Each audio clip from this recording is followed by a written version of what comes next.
aí, meus amores do segundo ano do Colégio Curso Aplicação. Professor Rodrigo Alberoni aqui presente para mais uma videoaula de Sociologia para vocês.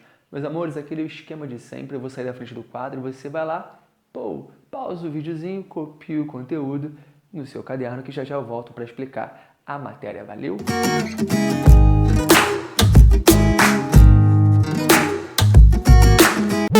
Fala aí, meus amores, estou de volta e eu começo essa aula com uma perguntinha. O que você faz no seu tempo livre? E aí? Pensou o que você faz no seu tempo livre? Será que o que você faz com o seu tempo livre tem a ver com o tema da aula de hoje, que é indústria cultural? Porque no seu tempo livre, deixa eu ver se eu adivinhei, você fica no celular navegando pelo Instagram e pelo Facebook, assiste um filme pelo Google Play, entra em um vídeo do YouTube, né? Assiste o Netflix, ou seja, percebeu? Geralmente acho que todos vocês pensaram em algo parecido por aí.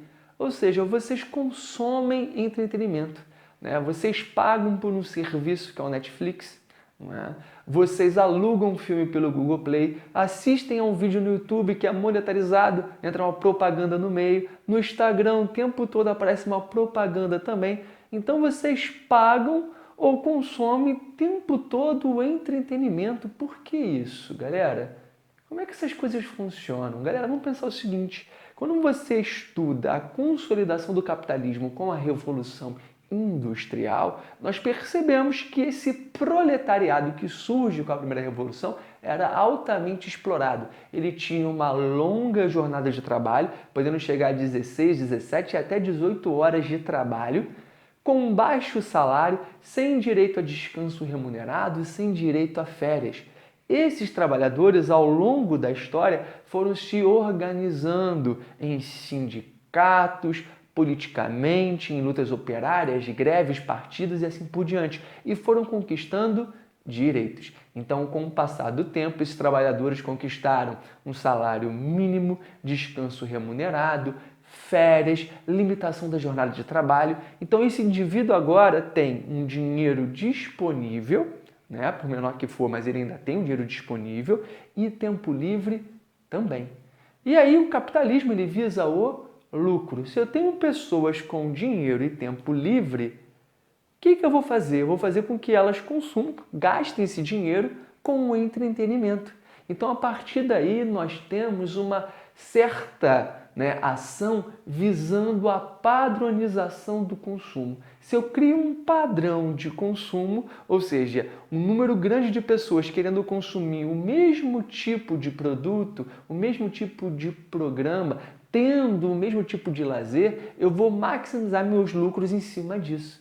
Então, para a gente entender o que eu estou falando, é necessário consultar os intelectuais da Escola de Frankfurt. Então, a aula de hoje é sobre indústria cultural. A nossa última videoaula foi sobre cultura e ideologia. Então, ela é muito importante para que a gente possa entender o que foi a indústria cultural. Então, vamos lá, o nosso subtítulo, Indústria Cultural e Cultura de Massa. Na última aula, a gente viu que a cultura de massa é uma padronização da cultura, ou seja, um tipo de ação cultural que muitas pessoas terão acesso, ocorrendo então o que eu chamo de padronização, uma cultura que é repetitiva em larga escala, ou seja, uma escala industrial. Ou seja, dentro da sociedade capitalista, a cultura, segundo a Escola de Frankfurt, é transformada em mercadoria, e essa mercadoria é reproduzida em larga escala para ser amplamente consumida. Mas, professor, qual é a origem dessa escola de Frankfurt? A origem dessa escola é na Alemanha, a Universidade de Frankfurt, em que um grupo de intelectuais, nos anos 20 do século 20, resolvem criar um instituto de pesquisa social, o IPS aqui, o Instituto de Pesquisa Social, fundado em 1923. Esses intelectuais da Universidade de Frankfurt eram de ramos variados. Tinham antropólogos, sociólogos, filósofos, psicólogos, músicos. Esses indivíduos resolvem criar um instituto de pesquisa para analisar o comportamento da sociedade dentro do capitalismo, sempre tendo como base uma teoria crítica. Esses indivíduos eram marxistas, inclusive eles pensaram em chamar o Instituto de Instituto Marxista, só que aí decidiram colocar o nome de Instituto de Pesquisa Social. Objetivo: investigar de forma crítica a sociedade do seu tempo. Então eles queriam entender essa sociedade e transformá-la, não é? A maioria dos membros desse grupo, como eu disse, eram marxistas e muitos, inclusive, eram judeus. Porque eu estou demonstrando essas questões mais pessoais aqui, falando de religiosidade ou de grupo étnico, no caso, né? Porque muitos eram judeus, não praticantes da religião judaísmo, e sim enquanto povo judeu. Porque a gente está falando de Alemanha próximo à ascensão do nazismo. Então, esses indivíduos serão perseguidos, porque além de judeus, eles são comunistas. Então, foram perseguidos pelo nazismo, né, de Adolf Hitler, meus amores. Então, a escola de Frankfurt começa a analisar essa sociedade capitalista e foca na questão cultural, principalmente a partir da obra Dialética do Esclarecimento, de Theodor Adorno e Max Horkheimer.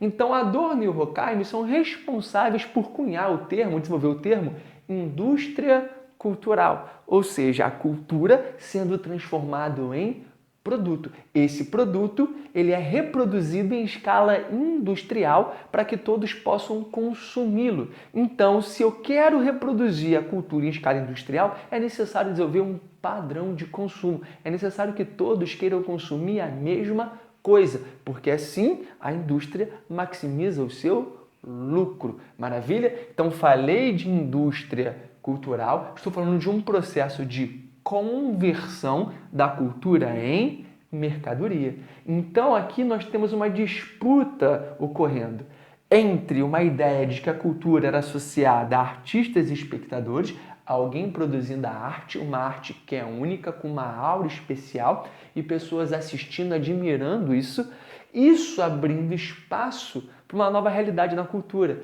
em que nós temos produtores de cultura em larga escala, repetidores, e indivíduos que consomem. Eles não são mais espectadores, eles estão pagando para consumir, para ter uma experiência diferente ou para reproduzir essa experiência várias vezes.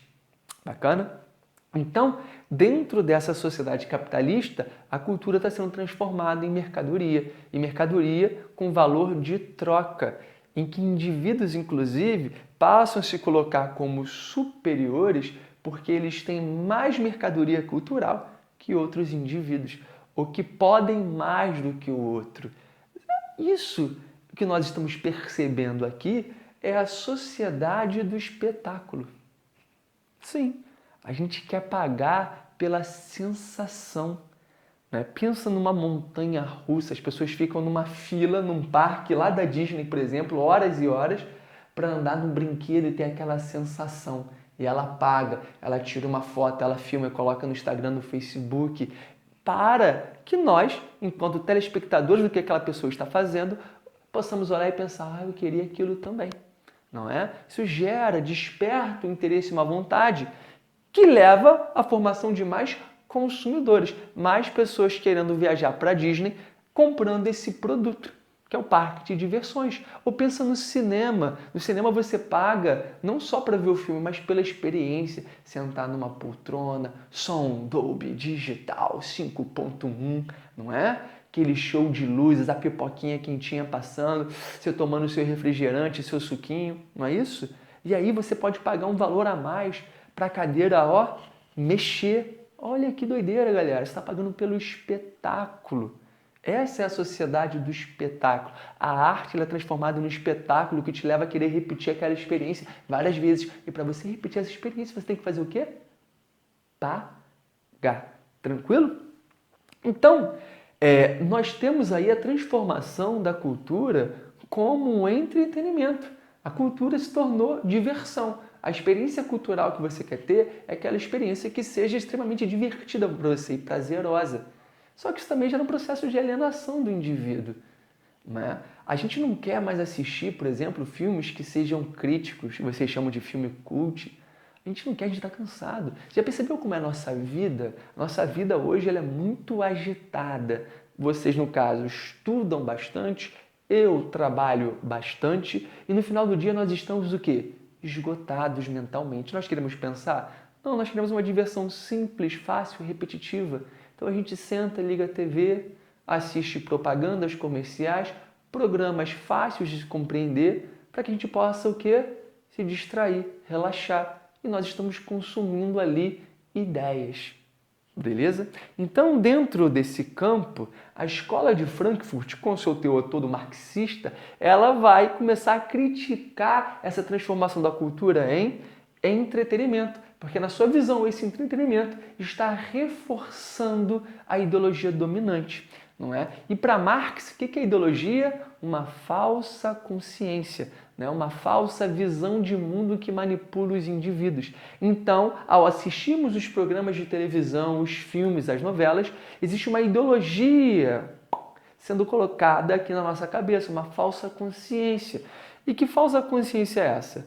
Em que são apresentados valores dessa sociedade capitalista como sendo positivos, né? Você observa aquilo e acredita piamente naquela realidade que está sendo construída ao seu redor, mesmo sendo uma ficção, né? Pensa só, né? Geralmente nos filmes ou nas novelas, as cenas presentes envolvem sempre o quê? Uma busca pela felicidade, os conflitos são relacionados ao amor, à traição. Você não vai perceber nunca é exagero, mas raramente você percebe, né, produções que são para massa, né, com senso crítico apurado ou representando conflitos de classe. Não. Quando representa um indivíduo que é pobre, é sempre apresentando o quê? Um indivíduo que batalha, que acredita, que é feliz, que um dia enriquece, que desperta o sonho nos outros na possibilidade de um enriquecimento também. Ou seja, essas obras, elas valorizam a ideologia dominante, apresentando sempre valores positivos, ocultando as desigualdades nas relações sociais, gerando um processo de manipulação desse indivíduo ou plantando ideias nesse indivíduo que permitam a ele sonhar ou aceitar essa realidade a qual ele está submetido. Bacana? E aí nesse processo, né, a gente vai copiando padrões. É o padrão de beleza, por exemplo. Sim, você vê a propaganda, tal que um filme, uma novela, aquelas mulheres com corpos sarados, homens musculosos, dentes perfeitos. Olha a visão que é passado para vocês. E vocês querem reproduzir. Para reproduzir, vocês têm que gastar dinheiro. Você tem que pagar uma academia, comprar suplemento, fazer plástica, botar lentes de contato nos dentes, não é isso? E aí isso te leva a gastar, gastar, gastar. E você começa a associar o consumo desses produtos que você obteve no entretenimento, no seu dia a dia, assistindo esses programas, como uma obrigação e uma realidade que muitas vezes gera processo de frustração. Isso também desperta um processo que Marx já dizia lá atrás de coisificação do homem, é o ser humano coisificado. Né? Vamos pensar aqui em indústria cultural. Né? Algo que é bem padronizado hoje em dia é a música sertaneja, né? O sertanejo universitário. Existe todo um padrão. Né? Indivíduos cantando músicas sobre bar, bebedeira, traição, amor, coração partido e ostentação. Basicamente é isso. Está tendo um padrão ali de repetição. Né? E aí vamos pegar um exemplo da música lá do tal do Camaro Amarelo.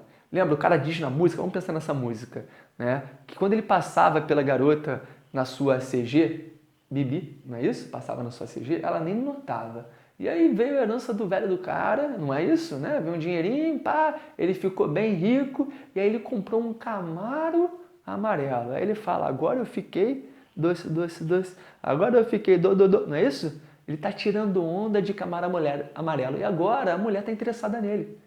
Olha o que o entretenimento está passando a vocês.